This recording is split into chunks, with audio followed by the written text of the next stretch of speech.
There are two major things you must give to your wife as a married man: space and place. Now listen, beloved, the literate of the 21st century are not the people that cannot read or write. They are the people that cannot unlearn and relearn.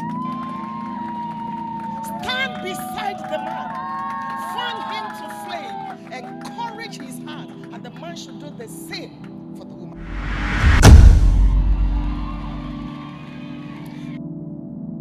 It is not marriage that completes anybody. Hear me very well, and it is not heresy.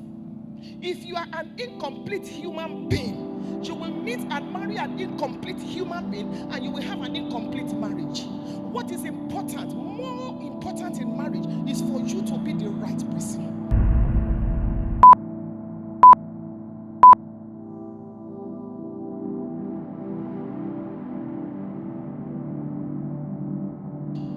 Don't use sex as a trap, thinking a man will marry you if you sleep with him. When you go to his house, you must cook, you must wash, because you want him to marry you, and you think you are 34. God comes late when he wants to come big.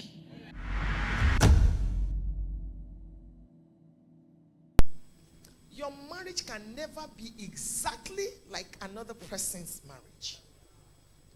Build your own. Invest time in your marriage.